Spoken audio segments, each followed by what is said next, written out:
Taller Skywalker de biografías esenciales. En esta ocasión voy a hablar de Ralph McQuarrie, el fantástico diseñador e ilustrador que trabajó en la trilogía clásica haciendo todo tipo de ilustraciones conceptuales y también de made paintings. Y bueno, pues hay que comentar que nació en el año 29 en Gary, Indiana, y luego fallecería en 2012 a causa de la enfermedad del Parkinson en Berkeley, en California. Y bueno, pues ha tenido una carrera realmente espectacular en cuanto al ámbito de la ilustración, y sobre todo pues se le reconoce por la trilogía clásica de Star Wars, ¿no? Donde ha desarrollado no solamente paisajes, sino sobre todo los personajes, ¿no? Eso es lo que vamos a comentar ahora, pero bueno, comenzando por el principio, pues él siempre se interesó por el dibujo porque sus abuelos y su madre habían trabajado en ese sector. Y él se puso a estudiar en un centro de arte de Los Ángeles, se le daba realmente bien dibujar, y al poco tiempo pues él encontró trabajo en la Boeing, en esta gran industria, digamos, en esta gran empresa de aeronáutica, dibujando los aviones 747, ese tipo de ilustraciones, y la verdad es que ahí es el primer gran trabajo que tuvo, por el que empezó a ser un poquitín conocido como ilustrador. Y luego el otro gran trabajo que ha tenido como ilustrador, antes, digamos, de pasar al mundo del cine, es en la NASA. Él hacía, por ejemplo, las animaciones de los lanzamientos de las naves Apolo, y esto luego era transmitido por el canal de televisión americano, la CBS. Entonces esto le dio bastante fama, era un ilustrador, ya digo, realmente bueno, y por eso luego va a acabar, vamos a decir, trabajando para la primera película de Star Wars, el episodio 4, Una nueva esperanza, del año 77. Entonces, en el año 75, un amigo de Lucas, Hal Harwood, le recomienda, porque, oye, pues te puede venir bien para vender tu proyecto de Star Wars. Está costando mucho, como sabemos, vender ese guión de Star Wars, tiene cosas muy peculiares, que sí, razas alienígenas, el poder de la fuerza, planetas, etcétera. No hay manera, y entonces se le ocurre esa idea a Lucas, ¿no? ¿Por qué no ficho a un ilustrador para que me haga unas ilustraciones conceptuales con las que yo pueda vender mi producto de manera visual? Y efectivamente es lo que consigue con la 20th Century Fox, ¿no? En el año 75 vende el producto gracias a esas magníficas ilustraciones conceptuales de Ralph McQuarrie, como por ejemplo esa famosa ilustración de C-3PO y R2-D2 caminando por el desierto con la cápsula de escape al fondo. Esa ilustración que además convenció a Anzo Arenales para interesarse por el proyecto, porque él fue al casting sin ninguna gana, como comenté en su charla y también en su biografía esencial. Él no le gustaba la ciencia ficción, no tenía ningún interés, fue porque le insistió bastante su agente, pero no tenía muchas ganas, y cuando vio esa ilustración dice que se enamoró de C-3PO, dice como que le llamó el personaje, ¿no? Y al final se esforzó por superar ese casting ante más de 20 personas, y al final, pues evidentemente consiguió el papel Anthony Daniels, entre otras cosas porque tenía, vamos a decir, estudios de mímica, ¿no? De todo lo que había estudiado como actor, ¿no? Para que veamos la influencia que ha tenido Ralph McQuarrie con sus ilustraciones. El propio Ralph McQuarrie decía que no tenía mucha confianza en el proyecto, igual que buena parte del equipo técnico y del reparto de la película, ¿no? Veía que era muy complicado porque era un proyecto muy ambicioso. Le pasaba también un poco a los técnicos de ILM. Era muy ambicioso, tenía muchos efectos especiales, era muy complicado hacer eso en aquella época en la que no había todavía efectos por ordenador. Hacer todo eso con maquetas, con fondos, esto no se puede hacer. Además les iban a dar un presupuesto probablemente muy bajo, porque estamos hablando de la primera película de algo, o sea que no estamos tratando de una secuela.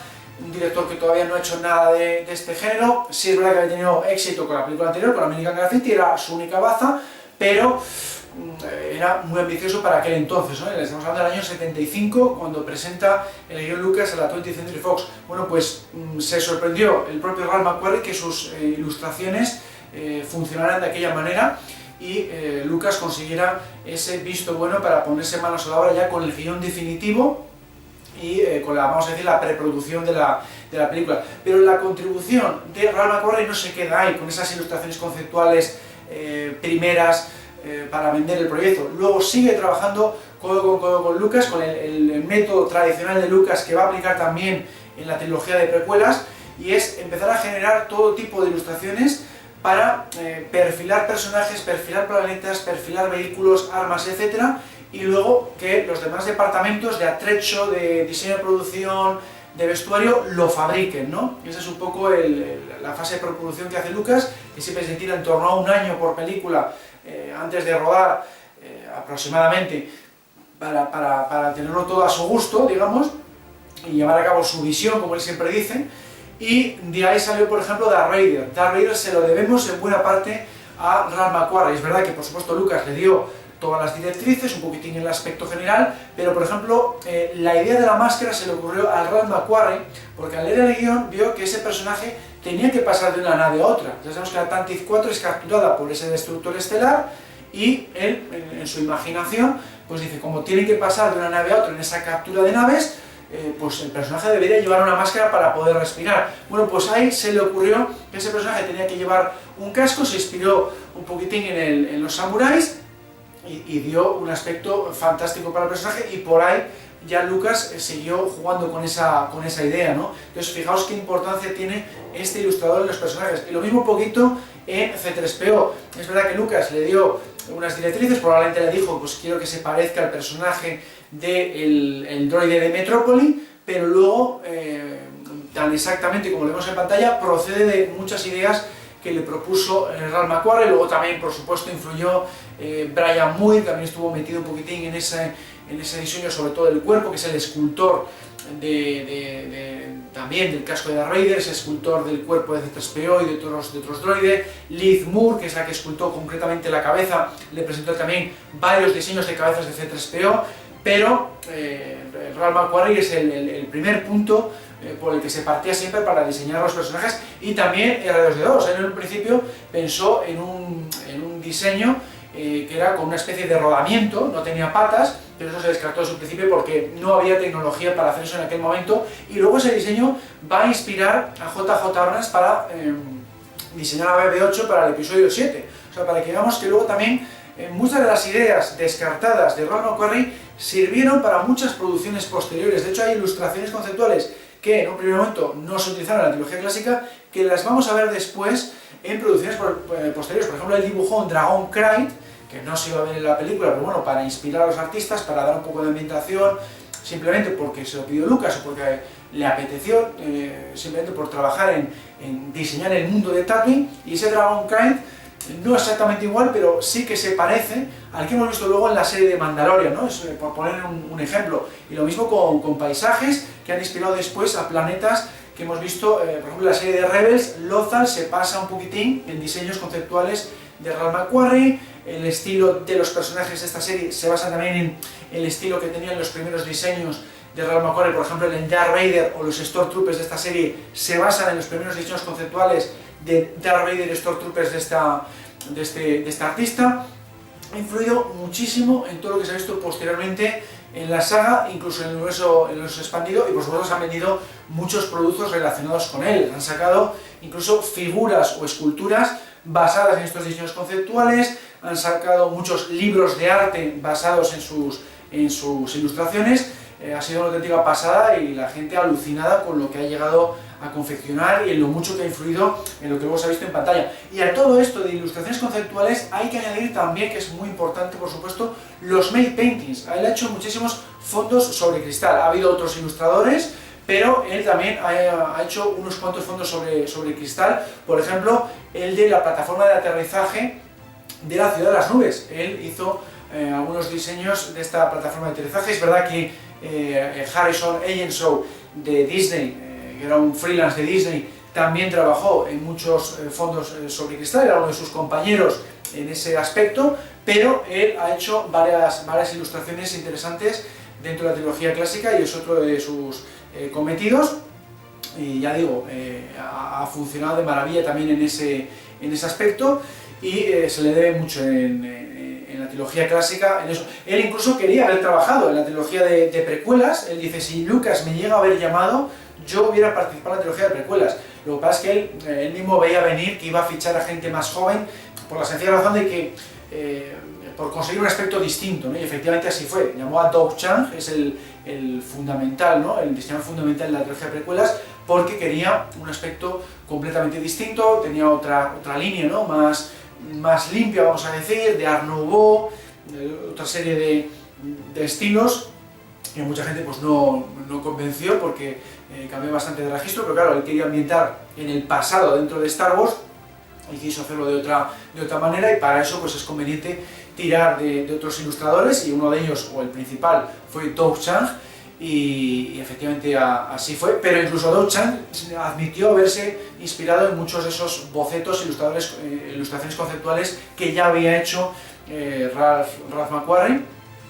Y ya digo que su influencia ha sido increíble, incluso en otros productos del universo expandido como videojuegos, ¿no? Y luego, fuera de lo que es la saga de Star Wars, pues hay que destacar sobre todo Cocoon, del director Ron Howard, porque se llevó el Oscar a los mejores efectos visuales. Él también trabajó haciendo todo tipo de ilustraciones en esa película. Y la otra que más se le suele recordar dentro de lo que es su filmografía es Encuentros en la tercera fase de Spielberg. Él también trabajó en los diseños de esas naves alienígenas que vemos en esa película. Entonces, ya digo que es un ilustrador realmente impresionante, porque cuando se pone a hacer Matrix, por ejemplo, no sabes distinguir qué es realidad o qué es un decorado, ¿no? O mejor dicho, cuál es una de sus ilustraciones y cuál es un decorado. Es un nivel de calidad impresionante, y luego pues eso, el inspirar al resto del equipo para que construya esos decorados o esos vestuarios de los personajes. Sobre todo se le destaca por eso, por Darth Vader, C-3PO y R2-D2 en personajes, pero también diseñó por supuesto a Chewbacca, diseñó a Luke, a Han Solo, dio muchas ideas. Él dice también que hay muchos otros en los que participó, pero luego sus conceptos fueron descartados porque a Lucas le gustó más lo de otros diseñadores. Por ejemplo, Jabba el Hutt, él también hizo diseños de Jabba el Hutt, pero gustaron más los de Phil Tippett, por ejemplo, que luego ya sabemos que también ha hecho escenas de stop motion, como la del Tantao, o también hizo el títere del Rancor, pero ese también hacía diseños, ¿no? esa persona de ILM, y en algunos casos Lucas prefirió diseños de esa otra persona o de otros compañeros, como Joe Johnston, ¿no? Que también era uno de los principales diseñadores de estas películas. Pues unas veces prefería más los diseños de Johnston, pero los de Ralph McQuarrie muchas veces se llevaban el gato al agua, como quien dice, porque eran realmente brillantes, ¿no?